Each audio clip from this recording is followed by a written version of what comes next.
Hey, yo, your friendly neighborhood reporter guy here, and the Super Bowl is this Sunday, and guess who's not going to be watching it? Yeah, that thing about the Packers, yeah, that's going to keep me away from the Super Bowl. Anyways, I'm going to try a slightly different approach to my 25 cents worth today. A few people have complained about long, awkward periods of silence on my unscripted videos, so to keep things moving along more smoothly, I am going to cut out a lot of the silence and keep everything flowing at a nice pace, hopefully. Well, we'll see how that works. Also, a little bit of music in the background because that'll spice things up a bit. Anyways, Nintendo has done quite a few things right in their lifetime, but if popular opinion has anything to say about it, their YouTube policy is not one of them. Historically, on YouTube, Nintendo has been a bit of a stickler for their copyright.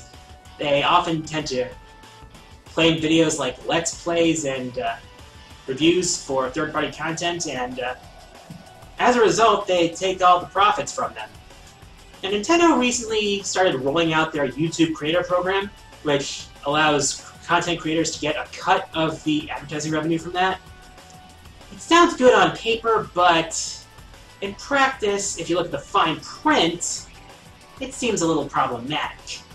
For one thing, while you can register videos on the content program and get 60% on registered videos and 70% on entire channels, one problem arises that Nintendo can change the rates arbitrarily. Basically, it's at their mercy. So that's problematic there.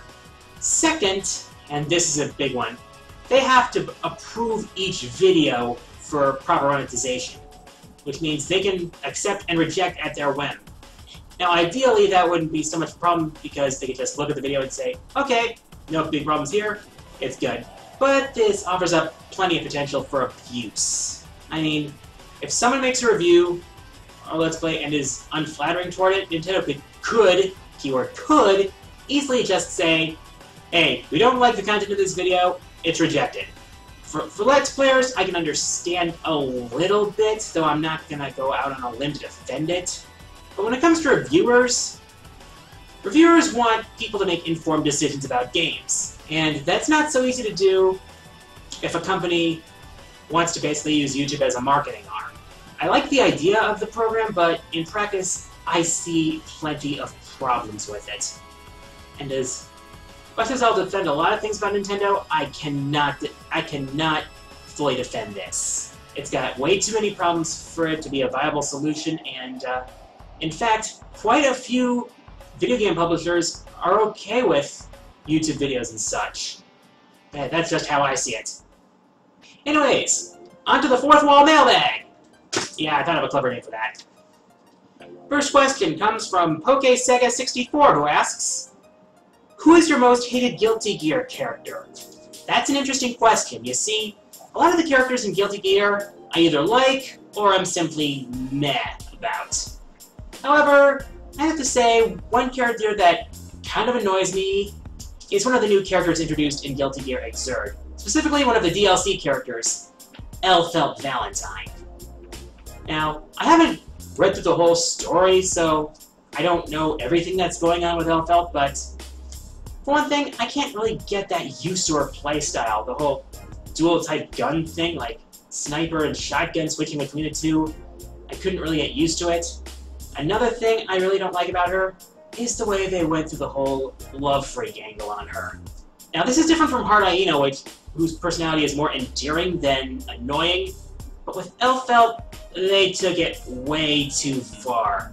How she obsesses about marriage and love and all that. So they took the wrong approach to it.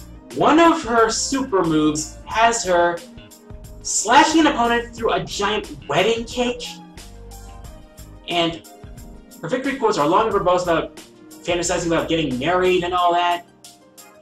Not the kind of thing you want to talk about in battle, though she does look kind of cute, I will admit that, but I don't know, her personality just kind of rubs me the wrong way. I apologize. Next question comes from Kunimitsu877, who asks, who would you like to see in Pokken Fighters? I might have answered this question before, but 5 Pokemon I would like to see in Pokken Tournament. 1. Gallade. The whole elbow blade thing and with the Mega Evolution, it's looking like, with arms looking like dual discs. The fact that it's psychic fighting doesn't hurt either. I mean, I really got to love Gallade in Omega Ruby Alpha Sapphire. It looks really cool, it's got good stats, it's a viable option for battling, and I just really like Gallade. Second, Darkrai. I know Darkrai's popularity has gotten pretty high, thanks in part to Logan's Top 100, but I was a fan of Darkrai before that whole thing even happened. I mean, first Dark-type Legendary, cool stats, cool moves, and to be honest, I think it would be a really good Pokemon to use in the game. 3. Sceptile. Sceptile just looks cool, and it's really powerful. It's got some great moves. I honestly think it would be a great Pokemon to use in the game.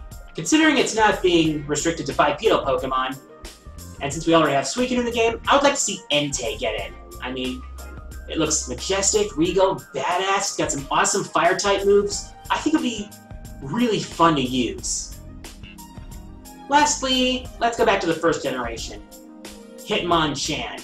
I mean, the whole boxing thing, we need a good boxer in the game to represent the fighting style. And I think Hitmonchan would obviously be the best choice. I mean, it's got the gloves, it's got the various punch moves, and it's quick on its feet, and definitely a viable option for the game. Next question comes from the Nobody Hero. Favorite Castlevania Judgment character? That would have to be Aeon, the character they introduced for the game. One thing I like his design. He looks like a real gentleman, real refined, real sophisticated. He's got the monocle going. He's got the pocket watch, which actually becomes his weapon. I mean, it sprouts clock hand blades. That is awesome. He can stop time, he can fire giant lasers, and I also admit he's got the best hyper attack. Requiem of the 13th Hour. I mean, it draws a lot of references to the way Dio's meme has pretty much grown. Not the whole "it was me, Dio" thing, but before that, the whole Zawarudo. I mean, stops time, starts to wax poetic about his opponent, creates a ring of clock hand blades, sends them slamming into the opponent, and then a giant clock hand at the end to finish the deal. I also like his role in the game. He's basically the protagonist of the whole game, gathering the fighters from across the time stream to combat the threat of the Time Reaper and Galamoth. I would really like to see Aeon in a main series Castlevania game, to be honest.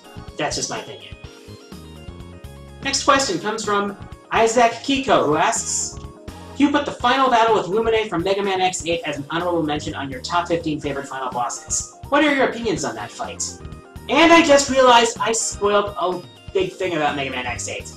But let's be honest, that game's like 10 years old now, so I don't think it's much of a spoiler. Yeah, Lumine's the main villain, replacing Sigma, big shocker. As for the fight itself, first phase I think it's pretty interesting. I mean, Lumine pretty much copies all the hyper attacks from all the main bosses in the game. I think it's also cool how his weakness changes depending on which attack he's using. I mean, you can't just pick one item, one weapon and just blaze through the fight. I think that's a good thing. Second phase, obligatory second phase, and instead of like going to some gigantic titan, Lumine basically goes One Wing Angel, and it's accompanied by one of the most rockin' final boss themes I've heard in the series. I mean, it's challenging, it's like borderline bullet hell at times, but it's still pretty fun. Also, I like how you can finish the job in the final phase with the team attack. That's a nice touch. Though that final attack does impose a bit of a time limit, so that's a tiny bit annoying. That being said, I'm not quite sure Lumine is completely dead. If you saw Axel's ending in X8, you'll know what I mean. Unfortunately, we haven't seen High nor Hair of the X series since, so that's a real shame. Final question comes from Jay Utter, who asks, have you written any fanfics? Are you crazy?